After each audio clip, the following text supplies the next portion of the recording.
What's going on, 75Junction? We got a special guest in the house. We got TAZ in the building. What's going on? Man, I'm happy to fucking be here, Sherman. This shit is lit. I appreciate it. 7575. Yeah, I rep the ties with the 75Junction. Hell yeah, appreciate that, definitely. So for those who don't know, you can just tell us about who you are, what you do. So I'm Miss Buttersworth, you feel me? I just came up with that because I'm smooth like butter, you feel me? I got the yellow backdrop with the yellow bag and the yellow glasses. But nah, I'm from the 75. Grew up in Todd Mill, right down the street. Went to Bethel High School. Shout out 1067. I'm a Todd millionaire, you know what I'm saying, repping my hood. But recording artist, entrepreneur, you know, little dripper, big dripper, you feel me? Facts. What else I do? I do a little bit of everything, you know what I'm saying? So Okay, that's what's up. And I'm mentally ill, most importantly. I'm mentally ill. Okay, yeah, because the album is called Mentally Ill, correct? Yeah. Okay, can you tell me a little bit about that? Normally I do a little feeler and stuff like that, but I think we're gonna get right into it this time. So can you tell us a little bit about Mentally Ill? We gonna just jump in. We're gonna dive right in, yeah. Shit, need a life jacket for all this damn drip, man. So a little bit about the album. So let me see. I dropped in January of last year. I dropped Hampton, and then I dropped 75. And the idea in February, but the idea was that I was gonna just keep dropping every month. Okay. But then, lady, she was just like, babe, like you need to just come up with something that has a concept like a Good Kid, Mad City, like a whole theme, right. like My Beautiful Dark Twisted Fantasy or something. And not to say that Hampton and 75 didn't have that. It's just the intention going into it. It wasn't that I wanted to put a body of work together about Hampton and 75. The concept with those projects was basically really inspired by Nipsey. I feel like when you heard the Crenshaw project, like you knew Nip was from Crenshaw. You knew Nas was from Queensbridge, Illmatic. And I wanted, when I got back into music, to basically put my footprint out there that, yo, she's from the 75. That's that girl from Hampton. Okay. So following up, the project I was going to drop was going to be about Virginia. So then I scratched that idea and I was thinking, like, what could I talk about for an extended period of time, like a 20-minute, 30-minute EP? Like, what could I do? Right. Wasn't really aware. I sat on it for probably like a couple weeks, and I'm like, I don't know what is it that I could talk about. And then one day, Mentally Ill just popped in my mind. I had been embarrassed to talk about my depression and my anxiety that I was going through because, as you can see, I have a really big personality, and I think that it was the pressure of being that happy person all the time and acting like everything was okay when it wasn't. Right. And I had lost 3 friends who took their own lives. And a really close friend of mine, Sonia, rest in peace, Sunshine, another one of the reasons I've been wearing all this yellow and stuff, is in her honor. So I said, well, thinking about them and why I could never get the answers as to why they took their life, but maybe I missed something because they didn't reach out to me. And maybe because they were all popular, all 3 of them that took their lives, that maybe they felt embarrassed to be transparent about what they were going through. So I'm like, well, if I'm a musician and I can be vulnerable and transparent, and I'm just gonna do that for myself. I'm gonna do it for them, but I feel like I'm gonna get in front of the stigma. And of course, since you got Illmatic up there, I'm gonna go ahead and talk about it. Absolutely. Like, you know, in the hip hop community, if you say something's ill, you know, it's a term of endearment. I'm not dissing you, like, your sweatshirt's ill, or my pants is ill, or my glasses is ill. I figured it was the perfect double entendre, because I'm telling you I'm ill because of how I carry myself, how I think. And then I'm mentally ill because I'm addressing the stigma. But, you know, sticks and stones will break our bones, the words will never hurt you. So I figured if I call myself mentally ill, then it took away the embarrassment of being, you know, mentally ill. So that's kind of like how it came together. Okay. That was long-winded as shit, but I kind of had to get I mean, it's necessary and it's important to get the background and to see the album in its entirety, because if you look at it for face value, you know what I'm saying, mental illness is something that, you know, artists like and shouts out to them and rest in peace, you know, XXXTentacion, you know, talked about mental health and depression, things like that. And, you know, some people may think that it's cliche now, but talking about that is definitely not cliche, because it's something that needs to be addressed, right? You know, because it's a serious issue in our society, and the fact that you honed in on that is, you know, respect to you for one. Thank and you. 2, definitely it's huge to be able to come out and talk about that, especially when it pertains to yourself, and especially like you said, because you have a big personality. It sucks because you feel like you almost can't. Yeah, I feel like that. If I ever was around somebody and my mood was off, it would be like, what's up with Taz? Like, your energy's off, as if, like, I'm like, damn, like, I gotta be hype and happy all the time to make you feel comfortable. You know, what about me? So yeah, it was and speaking of X, man, I didn't listen to his music until he passed.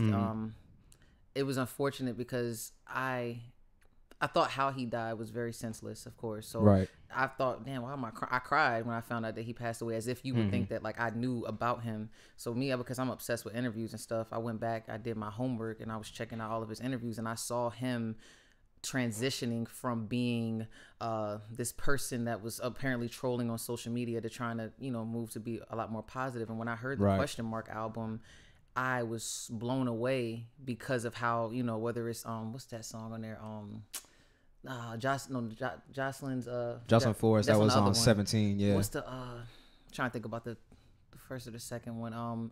Remedy for a Broken Heart. That's my shit. I love that song. Absolutely. And I was like, I didn't think that I would ever be into music like this, but again, judging him at face value because of the things that was happening in the media, didn't know that. So literally that album was a huge inspiration because I came up with Mentally Ill last June, but I held on to it till January because I just wanted to kind of build the anticipation up. But yeah, that X album, man, it touches me. Like I could listen to Smash, whether it's Fifth Floor, all that stuff. It got so many the he's salsa diverse. Song. It's so diverse, and you can kind of just vibe to the whole thing. Like I could listen to all his albums all the way through, like 17.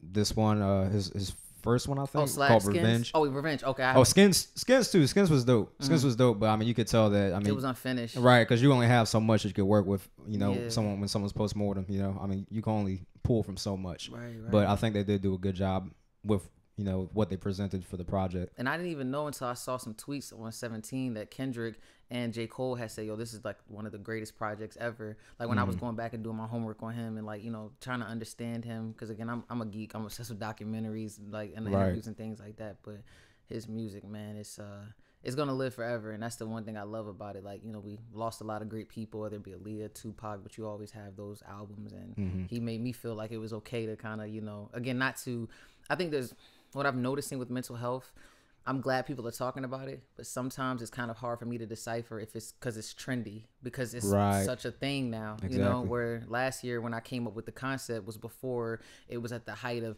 everybody's depressed now. And I'm not saying it like it's not real, but it's kind of hard. Like, are you doing it because you want some attention or are you really doing it because you're trying to push a message? And I just always try to, you know, and I could tell with that album that he was really trying to let people know it's okay.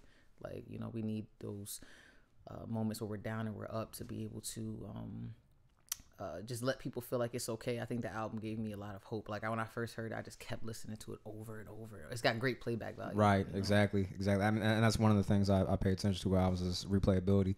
But and yeah, with depression, there's a lot of disingenuous people out there now. You know, where they're just like you said, you know, looking for attention. They'll just throw it out there, and it sucks because then over time you start to develop a boy who cried wolf type of mentality, and then we go right back to where we used to be, where people are like, oh well, you know, I'll just brush them off because they're just looking for attention. You know what I'm saying?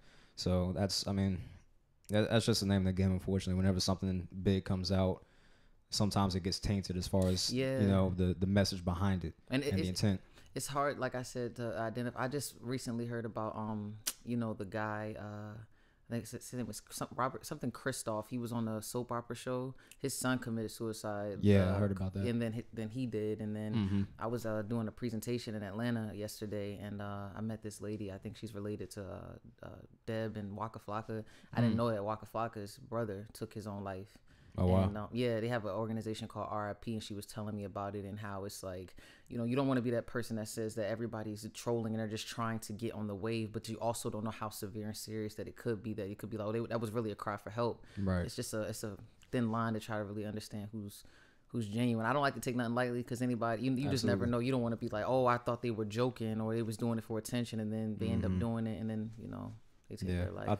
I typically give everybody the benefit of the doubt. You know what I'm saying? And you know, if I ever see anybody that has issues, I'd be like, you know, I always harp on it, make sure, you know, like, hey, if you're going through stuff, you can talk to me, you know, reach out, or I'll reach out to them if I see they're posting stuff that's like questionable. I'm like, hey, you know, what's up? You all right? You know, what's going on? Things like that, because you just never know. You know what I'm saying? Have you experienced any like type of mental health issues? Yeah. I think everybody has at some point in life, you know, and for me, it's kind of weird because like, so for me, I'm younger, I'm 24, and I've experienced a lot of success as far as like, I don't know, 24-year-olds are concerned. I guess I have a house, I have 3 vehicles, I'm doing well for myself, but there's this like existential depression that I'll get sometimes where it's like, you know, what's the purpose of life? Why am I here? What is my goal? What am I supposed to do? Like there's like life is just, it exists and there's no clear direction. You know what I'm saying? So I always have that, not always, but there'll be times where I have those battles. I'm just like, damn, like, you know, what's going on? Or sometimes I get overwhelmed with people sometimes. Yeah. So I have to regress and pull back. And like, I think when the year started, I took like a week off from the podcast, from everything. Yeah, you have and just took time to myself, right? Yeah. So I could, you know, level myself out again and then get back in a good mental space and then get back into it, because I was pushing myself too much and doing too much with the podcast, with interacting with people. Because I'm very introverted, but I can be introverted and I can be extroverted. Same here. But I'm very introverted, but I'm extroverted for people, because I don't want to be off-putting person. You know what I'm saying? So yeah, it's amazing that you share that perspective, because I think I was praying a couple of days ago just out, and I was just like, I gotta keep praying like as much as I can per day, and I was thinking like all of the things that I was praying for, and I'm like, wait a minute, you're praying for all these things, don't forget about what you have. Like you said, having a house, having 3 cars, and having this podcast. Sometimes I think the anxiety comes from wanting so much more and not really being able just to appreciate, like, you know, like I could be like, I really want to be on a Breakfast Club, and I could be sitting here thinking about them the whole time when I'm like, no, I'm here at 75Junction. Like, appreciate those people that I think the acceptance of certain crowds or people's approval, but I'm not religious, I'm spiritual, but you know, Psalms 118 says it's better to put your trust in the Lord than to put your confidence in man.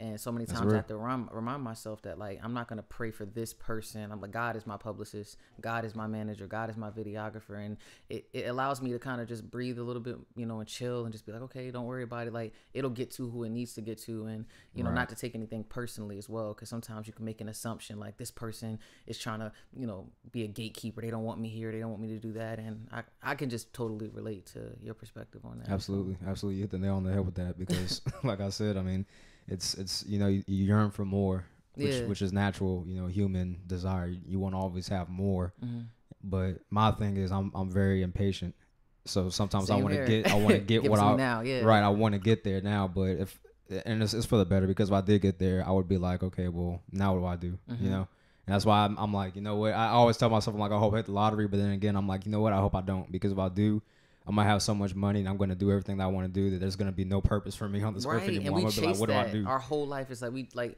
I always tell people, you want the lifestyle of a celebrity, but look at Robin Williams, look at Kate Spade, look at Anthony Bourdain, all of these people that have acquired the things that we think is success, and then you get there and it's just like, that's not enough, and you have to just, you know, have a spiritual wealth, like just even being here, you know, like you said, you do everything yourself. I think a lot of times too, you know, we say that we need all these working pieces, but I learned that in introverting that I prefer to do everything myself, because I think you get so caught up. I think it's just par for the course, you know, it's training. Like you got all your camera, like you're doing everything, you know what I'm saying? But you make it look like it's a whole Red Table Talk production.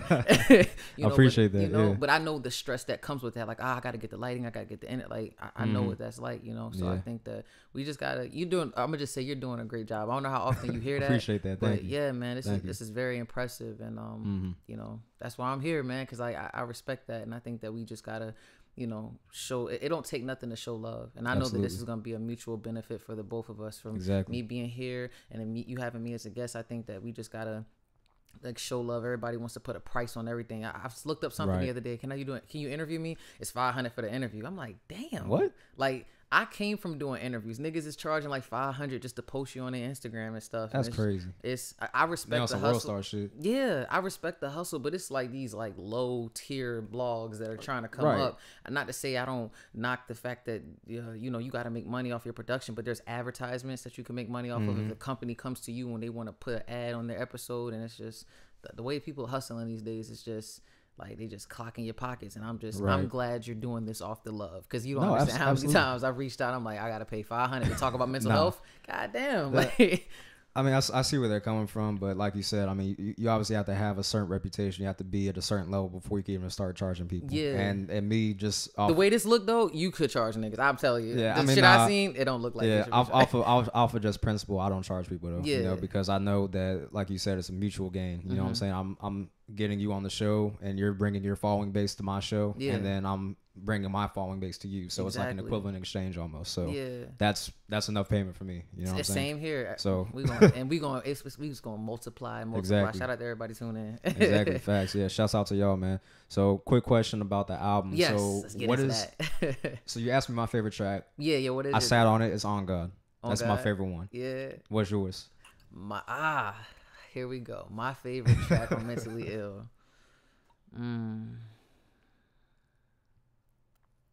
It's a tough one. They're all good in my opinion. Like all of them were good, but On God kind of got that little edge over every other song in my opinion. Yeah. Mentally Ill was close second though, definitely. Yeah. I'm gonna have to give you two answers. And I know this is not fair. That's fine. Damaged Goods is probably the one that means the most. I love all of them. They mean the most to me because that Damaged Goods was inspired by my friend Sonia that took her life. Okay. I was in the studio and lady was like, shout out to lady. Lady was like, hey babe, like maybe you should use this song to talk to someone specific so that people could feel like you're talking to them. And I was like, well, who would I talk to? She was like, why don't you try to talk to Sonia? It was tough for me. I broke down crying as soon as she said it because I'm just like, that's gonna be rough for me to try to have a conversation about why you're not here. That's why when on that record it starts with the phone dialing, because I remember the night that she took her life and I called her phone and I kept trying. I'm like, nah, this ain't true. You know what I'm saying? She's, you know, so it kind of like it gets me emotional. I ain't gonna cry today, but it gets me very emotional because it's all the questions I wish that I could have asked her. It's probably one of the heaviest songs. So I feel like Mentally Ill is also very heavy, but for that reason, that song means the most to me because I wish that I could have asked those questions and I could have been there to check on her. Right. And then the most hurtful part, when she passed, I talked about her a lot in my previous songs. I had this song called Right Now when I said, rest in peace, sunshine. Wish I could rewind so we can speak one time. Damn, this shit is hard to cope with. I'm stressing over bullshit. It's hard to focus. Praying to the Most High while I'm smoking. Drowning in this liquor. They don't care if I'm choking. I said that on a song last year. Sent it to her father. Of course, that's not gonna, make anyone feel better, or it's not gonna bring her back. But when Mentally Ill dropped, her sister, I never met her sister, found me and said, you knew my sister? Because I kept posting about her. I said, yes, I did. And I was like, I have this album that's inspired by her, inspired by my own experiences, but also dedicated to her. And so I went to try to send her father, because we played basketball together. So I went to send him the song again. And when I went to go and try to send him the song, my friend said that he was murdered on a motorcycle last year. What? So I'm like, so the last time I talked to him, I was like, I can't wait to share this with him so he can hear, you know what I'm saying, what I'm going through and what I'm trying to do to elevate the awareness of mental health. And I found that out right before Mentally Ill drop. I'm going to send him the Damaged Goods song, and he's not here. And never got the chance to make it to Sonia's funeral, so that I never really got the closure on that, which kind of hurts. But so for that answer, yes, Damaged Goods. But I would say if it wasn't Damaged Goods, my favorite is probably. Man, that's such a hard question. Like I said, it changes every day. Oh, man. I feel you, because like for me personally, like when I listen to music, I have like there's never a specific type of music I want to listen to. I always have different moods, and I feel like music is supposed to basically be in tune with your mood. Yeah. So based on my mood, I'll go with a different type of genre, or I'll go with a different type of music or song. So I definitely feel you on that, how it's always changing. Yeah, and I feel like one of the things, you listen to Denzel Curry? I do, yeah. Okay, so you know the album he just dropped, the Taboo. Something. It was 3 different ones. So I had already did I shot the cover art in June of last year. I just was sitting on this project for the longest. That was the one with you in the straight jacket. Yeah, in the straight jacket. Yeah. That's dope. Yeah. Thank you. I shot it, and then he came out with that, and I'm just like, yo, he had a straight jacket on in one of his pictures. I'm like, yo, he took my idea, but anyway. So when I heard that, On God, Look What You Did to Me was inspired by the Sumo. I think it's Sumo or Pakasu Big, like Sumo. Yeah, Sumo. Yep. Yeah. Like I never screamed or was able to express myself like that on a record. So when I got the On God, the one that you like, I've been listening to Jaden for so many years. Like Jaden Smith. Yes. Okay. Yeah. And yeah. I heard it, and the On God came, so it's like I'm like, oh, this got some bounce to it. And as far as the moods, I feel like when I heard the Taboo album, it took you through these phases. Like he said, he broke it down like it was dark, light, and it was gray. And I feel like with mental health, it's not always dark. I didn't want to make a dark album. So when you say for your mood, I feel like mentally ill, you can start at something really dark, like Fuck Your Feelings, Kill Taz. And then you can leave on the Great Depression on kind of like a high note. But I feel like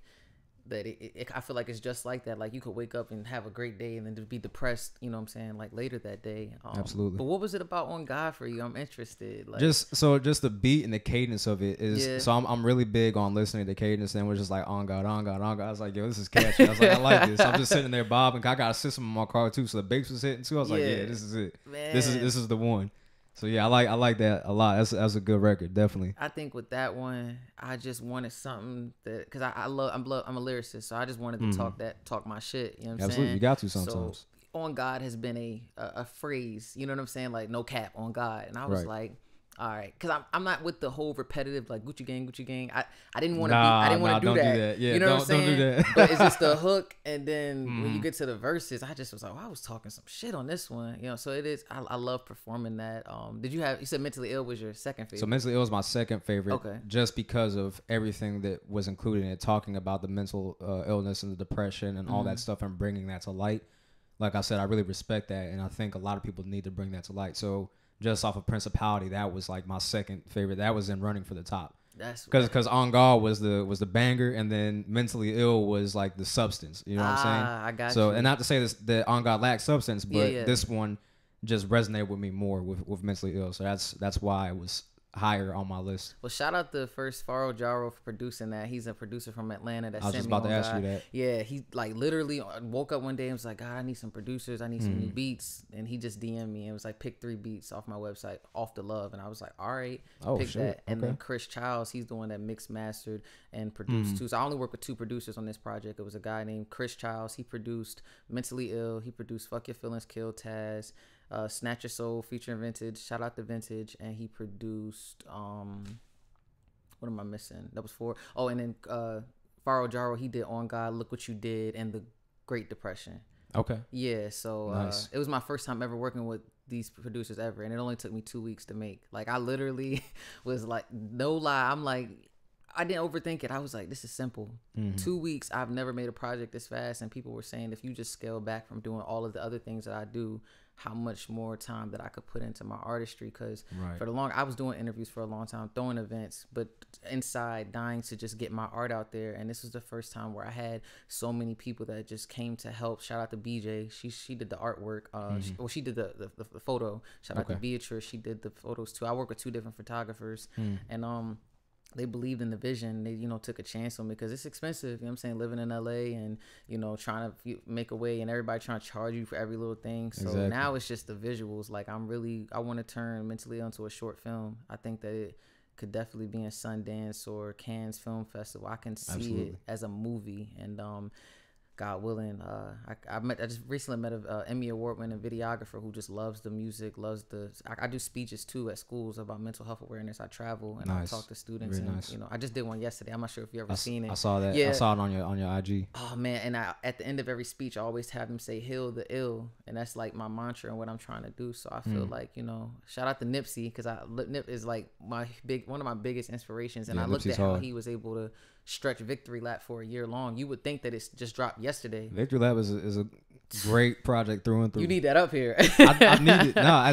it's funny you say that because I actually have it in my Amazon card right now. Yeah. Oh, that's on my list definitely. Yeah, I when I saw how he marketed that, because we're in a time right now where people hear your album, they're done with it. Yeah. But this is the first time like I got my streaming numbers back, and then the first week I got 1,000 streams, and I'm like, whoa, if I project at 1,000 per week, that's 52,000 streams by the end of the year as an independent artist. So it's like, every day I'm thinking like, what can I do, whether it's a speech or an interview, and I feel like it's going to age well over time. You know what I'm saying? Like, I feel like Championships was a good album last year. The Grammys coming on tonight. I hope Nip wins it. I feel like, Redemption is all the feedback I've been getting from this project that took me no time to make is amazing compared to, not saying Hampton and 75 weren't great projects, right? But like it touches me when people telling me, you're saving lives, and you make me feel like it's okay to talk about what you're going through. So I'm excited, but I don't know. We probably work together on this film, man. I got to get you on board. Definitely let me know, because I got a videographer too. He's actually working on a short film. We're gonna be working on that one soon. So look at God. Yeah, look at God. On God, on God. Right. And I got a producer too. His name is you might have heard of him. His name is Coop Chardonnay. Have you heard of him? No, I don't think I have. Okay, so he's originally from the 757. Okay. He's based out of North Carolina now, I believe, and he is Tory Lane's pianist, but he is also a producer. So he made, and his beats are crazy. Yo, look, I'm gonna let the cat out the bag. I'm gonna tell you the title off air, but I've already started working on the next project. It's coming out, and it's coming out in June, and it's so different from Mentally Ill, but it is so wavy. I'm telling you, I got like the first 3 songs already, and it's just like, I'm being patient, because if I wanted to, I probably could drop every month, but I'm just trying to get my focus there. Like Future, like when I watch, like have you seen that new documentary for what is it called, The Wizard? I haven't seen that one. I would think about these artists that say they're in the studio knocking out 6 songs a day, and it's just like, I've been praying like, God, please give me the because I gotta work, I gotta get my money and everything like that, where I could just pour my all into this, because I would love to just be in the studio for hours at a time, because I feel like I'm there now. Like I finally cracked the code. Like, okay, you know what you want to say, you know how to get in there, and just getting your element. Yeah. So and if this is what you want to do, full time and try, this is awesome. Again, I appreciate that. Thank you. Yellow lights. Hey, got me feeling like butter. I'm trying to get a butter sponsorships. How many niggas sponsored by butter? And I want to do. I don't know if you heard my song All Summer. I haven't, no. Okay, I have a line where I said, smooth shit, can't believe it's not butter, and I'm dropping mad shit. I hope you niggas got a plunger. So they put my feet, you feel me? I like Give that. me the syrup, put me on Miss Buttersworth, and get me on the butter. Like, that's what I'm trying to do. Get these sponsorships up, trying to get Bel Air, trying to get Just Water. We working though. Okay, nice. Absolutely. So let's talk a little bit about so you're from the 757 originally in Hampton, and you said you've kind of been all over the place. So you've been to LA, you said Atlanta, correct? Atlanta, LA, DC, Philly, New York, London. London? Yeah. I was in London for 6 months. Damn, how was that? The best time of my life. I miss it. It was a 2011, and I was studying abroad. And when I was out there, I was studying fashion and film and everything. And I did it. It was so random. I called my mom and I'm like, I'm about to go to London. She was like, what? Don't you got to get a passport? And I applied, and I just wanted to. It was a time in my life. Oh, you got Daytona up there. I forgot. That was a great album as well. Phenomenal. We're gonna talk about Pusha T. Yeah, we have to. 75 Love. Yeah. But yeah, I was out there, basically trying to get my. I was doing so much at Howard University. I was working for BET. I was working for Sony Pictures as an intern. I was on the radio station. I got tired of the pressure of every day having to do that. So London allowed me to start over, introvert myself. So I was feeding ducks in London, reading books by the lake. It's some real weird shit, like some notebook shit. But it eating made fish me and chips, sipping tea, just, some crumpets. Yeah, I was on your 21 Savage. Yo, how many lies you told? A lot. But no cap. I ain't gonna diss him like that. No. I mean, the whole situation is fucked up. It is. It's like, yo, you was crazy. When we're Slick Ricket, like that blew my mind away. Yeah. But I went out there, and it was a great experience, because by the time I was leaving to come back, I should have stayed for a year. I started to link up with DJ Who Kid, and I'm like, yo, I'm in London in the studio. I saw this is before like, what's her name? Adele and Jessie J and all of those UK artists. So I saw that bubbling before it came over here. I'm like, yo, UK got some fire out here. Tiny Tempa, all of them. And then as soon as I got back from UK, I fell out of a window 18 feet head first, and I cracked my skull. What? Yeah, it's crazy. Like you getting some good stuff out of me today. Pause. That sounds kind of weird. Pause. So how did you fall out the window though? All right, so it's gonna be funny. I'm laughing now because I survived it. Right. Okay, I went to the library at Howard University, and we got locked in the library. Nobody was drinking enough, and they said this happens all the time at Founders, and I'm like, who be getting locked in the library? Couldn't get out. Everybody's phone's dead, and it's literally locked. And this dude was like, yo, I get locked in the library all the time. He'd be studying in there. He said, we just go out the window. I'm like, what you mean go out the window? I'm not going out the window. It was like 8 or 9 of us. So it was 3 people that went out the window. It was like 3 girls, and it was like 8 guys or something like that, whatever. So that math is off, but you know what I mean. So it's 3. I'm one of the 3 girls, and I said, well, if the two girls go out the window, I know I can do it. So basically how it was you had to put your butt on the ledge of the window. And right at the edge of the window, when you look down, it was a dark pit. You didn't know how deep it was because it was late at night. But if you threw your legs right, it was this rail to the right of it. And if you threw your legs over the rail, you would just hit the grass and you were good. So you kind of had to like push a little bit to kind of get over the rail. Okay. I was like, okay, they did it. Cool. I'm not under the influence. I'm good. I get to the ledge. I push over. My feet went under me. I fell 18 feet head first and I cracked my skull, broke my wrist, chipped my tooth. They said I hit the ground and they said, I said, I'm all right. And then they left me. So somebody apparently, and I ain't got no shade or no, I don't feel bad or mad at these people at all. I don't think they were scared. They thought I died. I don't know how to get away with murder and Annalise. I don't know what they was thinking. Somebody, I guess, walked past or went and called the cops. And I just woke up on a stretcher and they craning me out. The fire department's craning me out on this thing. And I wake up and it was like, do you know what year it is? I'm like, 2011. What's your name? I'm like, TAZ. I'm like, yo, I feel like I'm about to pass out. Call my shorty at the time I was dating. It was a different chick or whatever. So she called her, woke up in a hospital, and I heard them say, we have to cut her hair. I'm like, what? I had just started growing my locks or whatever. So I'm like, no, you're not about to cut my hair. Right. They said if it wasn't for me having my locks, that I probably would have died or I'd have been paralyzed because it cushioned the impact. So I'm like, I feel like 50 Cent now. I done got shot 9 times. Kanye, I done survived the accident through the fire. Like, I literally felt like I'm here for a real reason because he got hit. Like, he got hit, but he ain't fucking breathing. I'm like, I made it many. You know what I'm saying? So I wake up, 2 or 3 people. Shout out to Coop. Shout out to India.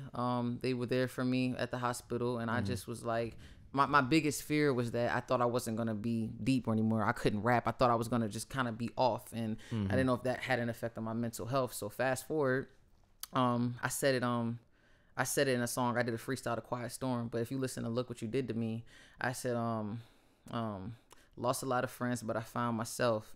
Started chasing bags, then I found some wealth. Now all my friends are dead. Niggas pushed me to the edge. On the rise to the top, I jumped right off the ledge. Shout out Lil Uzi.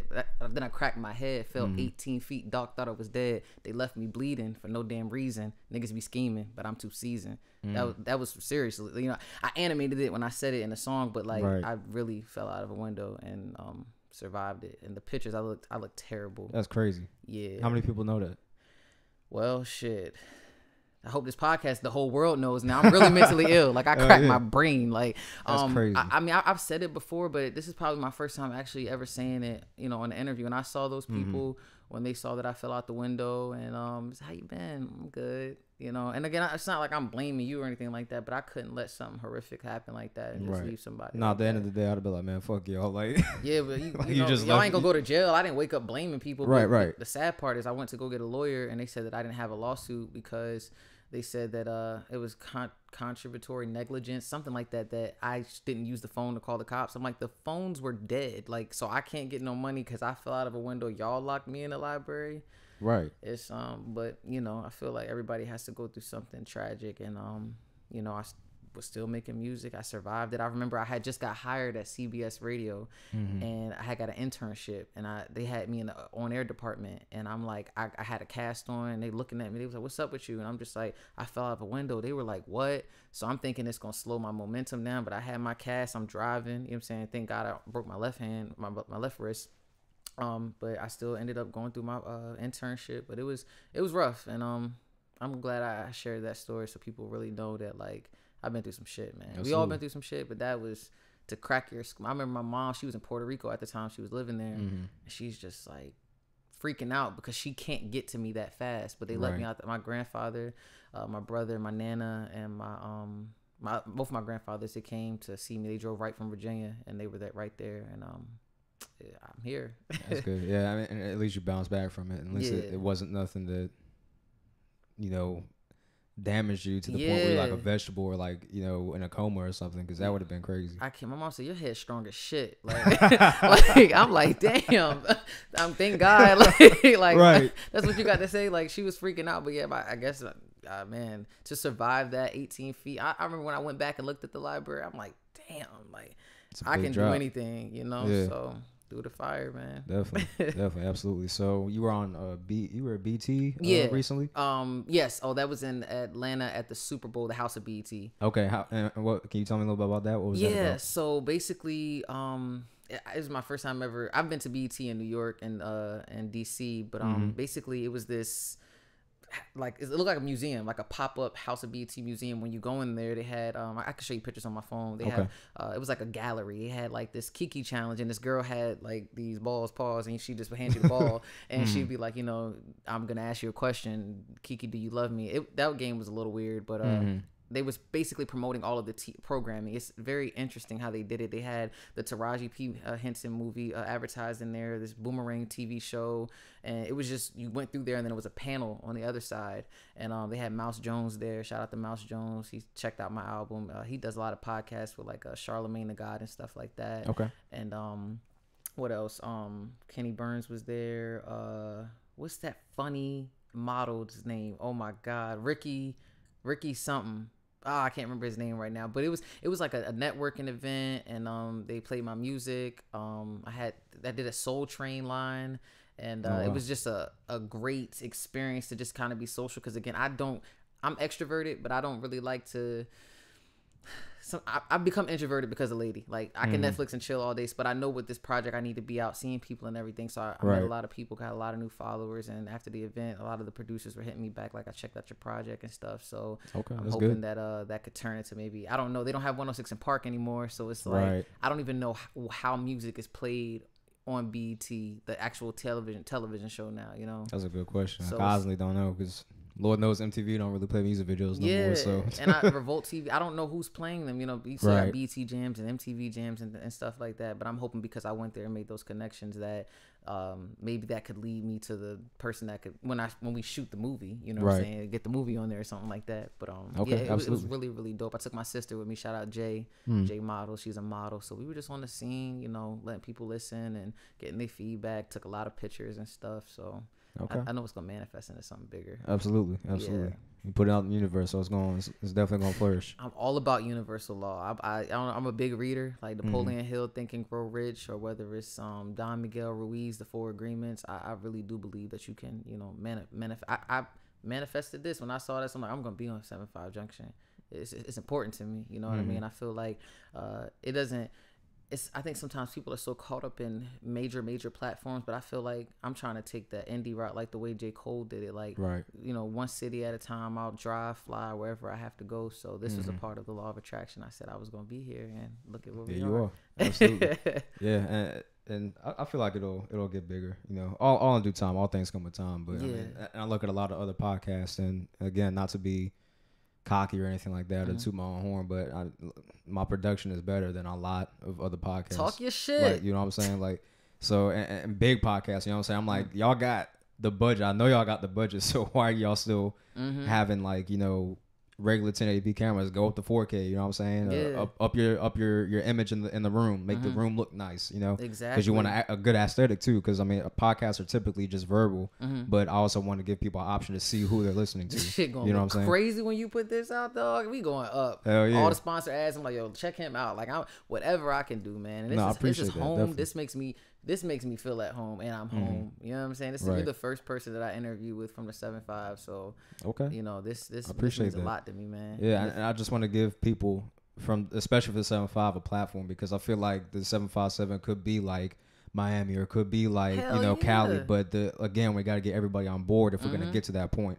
And people aren't on board. There's crabs in the barrel in this area, so if we can get people on one page and get people to support each other, we definitely can get to that point. Yeah. So that's what I'm trying to help do. I'm trying to break that mold and exactly and whatever I could do to help too, man. Because like I had we throw events as well. My company, the CAS agency, we had a stage at South by Southwest. I saw that y'all got clothes and stuff too, right? Yeah, and I got so many people from Virginia, Philly, wherever. I'm that person that'll just give, and I want to give back to my city in so many different ways. That's why I'm hardly home, but I'm always repping, and I feel like everybody need to know about you here, what you're doing, man. Like we got Pharrell, Chris Brown, Missy, Pusha T, Sherman, Taz, Allen Iverson, you know what I'm saying? Right. All these different people. My OG Free just opened up his sports bar, District 44 with Antoine Bethea. Like everybody's got something going on, but I feel like a lot of times people feel like they gotta they gotta leave. Sometimes you do have to leave, but don't forget to ever bring it back. You know what I'm saying? I made T-shirts that say "TAZ Millionaires" because I want niggas to know that's my hood. That's where I'm from. That's where I grew up. You know what I'm saying? Like a whole EP is called 75. Like I have a whole song dedicated to that, and I just feel like what Pharrell's doing with Something's in the Water. It can be Miami. It can be like New York. You know what I'm saying? We got so much. Something is in our water. Like, you know, it got so much talent coming. There's a lot of talent. And people never know when they meet me. They like, you from VA? Like, I ain't never met nobody from VA. We different. Like, we so different. I love it. Like, and you said you've been here since you was 3? Yeah, since I was 3, yep. So you're a Virginian. You know Newport what I'm News, saying? yeah, 757 all day. Yeah, like that's what I rep, man. Everywhere I go. But you said you're from Germany originally. Born in Germany? I was born in Germany. Okay. I don't really claim it though because I left when I was 3. You know what I'm saying? So I don't remember none of that stuff. Like, because my dad was Army. You know what I'm saying? He was stationed over there. Okay. And then you know, my mom was pregnant and then gave birth to me over there. And you been so do you want to stay here and like build up production? Like, what's your goal with what you're trying to do? Absolutely. I want to build something here, kind of like a in due time, once everything gets bigger. You ain't gotta let the cat out the bag and tell everybody. Right. No, I mean it's not even nothing on no secret shit. It's just I just want to kind of stay here because I love the area. You know, I mean it's not a bad area. I mean I've been to different places. I've been to Arizona. I've been to I actually recently went to New York. I haven't got to see it in its entirety though, so I can't really make a good assessment on it. Okay. But how you like New York? It was dope. I went to Manhattan. Okay. I went to Brooklyn, and then went and saw Times Square. Okay. So all that stuff was pretty dope. I took the train though. Yeah. The Uber drive was crazy. Together, man. I love New York. I miss it so much. Yeah, I tried chopped cheese for the first time too. Yeah. I was like, oh, this is lovely. this is lit. Yeah, man. Yeah, chopped cheese is what's up though. Shouts out to New York. Yeah, man. It's just something about it. Like LA, I love LA. I love the weather. The weed. It's just it's amazing. Right. But I just feel like it's just culture, the fashion, everything comes from New York. I miss it, but it's just I do not like the cold no more. I'm so bougie now. I don't know, but Virginia's the weather here is just it's not that cold or it's not that it's like a decent temperature. I was gonna ask you too. Well, how did you come up with the title 75 Junction? I love it. Like, where did that come from? So no, it's funny you say that because like when it comes to anything, I think the hardest part is coming up with a name. That's the most difficult part because you want something that's gonna be catchy. And you want something that's gonna grab people's attention. You don't want something this corny. You don't want anything that's just too bland. You know what I'm saying? So I was like, me and my friend Eric, we were sitting here brainstorming, and we were like, okay, we definitely want to incorporate 757. Okay. So I was sitting here thinking, I was just throwing out different, adverbs, words, pronouns, synonyms, whatever. I was just throwing all kinds of stuff, and then I was like, Junction, 75 Junction. Like, yeah, 75 Junction. I was like, yeah, let's go with that, 75 Junction. And he was like, yeah, that could work. And so here we are at 75 Junction. It was just to kind of just sitting down brainstorming for 20 minutes to come up with. Yeah. No, I love that because one thing I tell people when they meet me, where you from? I'm like the 75. What's that? People think it's a gang because they got that some documentary on Netflix called 75 about this crooked cop thing. I don't know. When I tell people, they're like, well, can I say I'm from 80? I'm like, no, it doesn't work for you in your city like that. You can't say you're from 21. No, you have to say you're 3 digits. But when I saw it, because I got my song called 75, I'm like, I just love it because it's like, we can get away with just a 2-digit area code. That's that's true. I never think about that. That's true. I never thought about that. It's hard because I feel like we got and also too maybe we could talk about possibly making 75 could be. I don't know if you got intro music or something like that, but that could probably. Have you heard 75 yet? I have not, no. Okay, well, I gotta play that for you. You can let me know. It's let me need all that stuff. Definitely. Yeah, we could. I think that would be hard to also, bring more awareness to it, and it's something we could promote. Anything I could do to help. But when I saw 7, I'm like, yeah, that's where I'm from, nigga. 75 Junction. Yeah, definitely. I got some people would be like 75 Junction, but you're not from. No, you're not from here. It's not 75. Yeah. Like if you see 75, if you're from the area. Because like Pusha T said, if you know. Yeah, exactly. Because when I came up with the title of the project 75, I didn't put the number 7 and the number 5. I had to spell it out so you say it. And because I didn't want people to come saying, what's the song called 75? No, it's 75. And when I when I perform 75 and anywhere, that's the song that people love the most. Like, I want to go there. What's there? Like, niggas be like, what is that? Like, I'm like, it's my area code. Well, where's the other number? But 75. Yeah, I rep the tides. I always say that. That's one of the lyrics from the song. So we wavy, tide water, tide millionaires. Absolutely, definitely. I saw you had a picture with Pusha T, right? You met him before? Yeah. So this was when was that? like 2 or 3 years ago at Mecca Fest. It was the first year they took Howard University's homecoming. I went to Howard, of course, so they took away homecoming because something happened. When Drake performed, it just went chaotic. They said, we're not doing homecoming Yard Fest again. They were like, what? Oh wow. So we came together as students and we threw an event called Mecca Fest, and Tiana Taylor was there, Pusha T was there. Oh, nice. I wasn't on my music tip the way that I am now, because again, I was doing interviews and all this other stuff, but I met him and I was just like, God willing, I need Push to hear this, man. You know what I'm saying? Like, I need Malice, I need Pharrell, I need the whole city, Timbaland. Like, because we get so many of these popping artists from, like I said, from other states, but if they knew how much talent was here, and not even to be narcissistic, because everybody wants to be seen and heard and everything like that. But I just feel like with this mentally ill project, I don't think there's nothing like it. I don't know anybody. I looked on Apple and stuff, and there's a lot of other people that have come up with titles called Mentally Ill. Haven't even given it a chance. But from the artwork to the concepts to the titles, I feel like I got one. You know what I'm saying? I feel like this is something Push needs to hear. So Push, you know what I'm saying? I need y'all to Daytona's right there on the wall. I need y'all to show some love to your girl. You feel me? Absolutely. But he was dope. It was nice meeting him. He took the picture, and I was just like, yeah, I do interviews and stuff like that. And he did a drop for me.